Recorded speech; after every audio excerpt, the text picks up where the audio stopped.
Que diriez-vous d'un petit tour de magie qui vient de fêter ses 100 ans? Imaginé en 1920 par Charles Jordan, un magicien américain, ce tour de magie nécessite un jeu de cartes, comme par hasard, et un peu de calcul mental, ce dont je ne doute pas que vous serez capable. Le jeu de cartes est un jeu tout à fait banal de 52 cartes, rien de plus normal.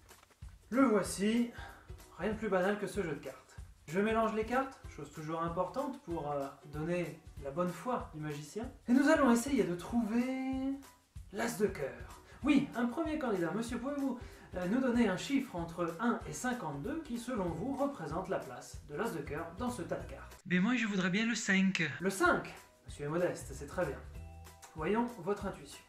1, 2, 3, 4. La 5e est ici. Et non, monsieur, pas du tout. C'est un 10 de cœur, mais pas très précis. Mais ce n'est pas grave. Monsieur, je vous en prie. Vous avez l'air d'avoir une meilleure intuition. Donnez-moi un chiffre un petit peu plus grand, non? Peut-être que 5 était un peu trop modeste. Tu me mets le 22. Le 22. Très bien. 1, 2, 3, 4, 5, 6, 7, 8, 9, 10, 11, 12, 13, 14, 15, 16, 17, 18, 19, 20. 21. Et la 22e carte que voici. Ce n'est toujours pas cela. Enfin, vous n'avez aucune intuition? Non, au contraire, je pense que vous avez tous les deux beaucoup d'intuition, car en réalité, vous m'avez donné deux nombres qui me permettront sans aucun doute de retrouver l'as de cœur. Avec 5 et 22, que puis-je faire d'intelligent? La somme?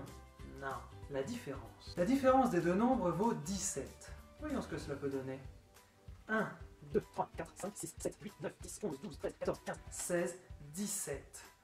Êtes-vous prêts? Magie, magie. Ouais, pour un petit mec. Ouais, franchement, c'est fort, hein. Alors, comment réaliser ce tour de magie? Eh bien, en fait, c'est très simple. Comme l'explique Jordan, il suffit de placer la carte recherchée dès le début en haut du paquet. Le premier chiffre nous permettra de la faire descendre, le deuxième chiffre nous permettra de la faire remonter, et la différence nous permettra de la mettre en première position. Il y a deux choses importantes dans ce tour de magie. Quand on mélange les cartes, il faut bien veiller à ne pas remettre la première carte plus bas, mais bien à la laisser en haut, donc à faire semblant de véritablement mélanger.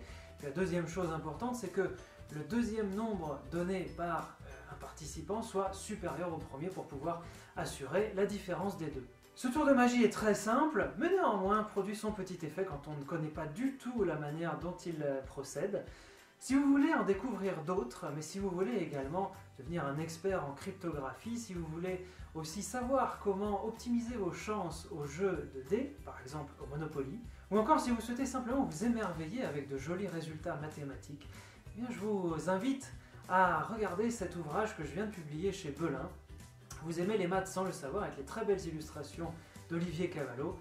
Il s'agit de 10 chapitres présentant 10 petites histoires différentes les unes des autres, certaines sous forme épistolaire, en vers ou bien sous forme de nouvelles par exemple, pour vous montrer que les mathématiques sont un art comme les autres, un art parmi les autres, et que c'est pour cela que l'on peut s'en émerveiller.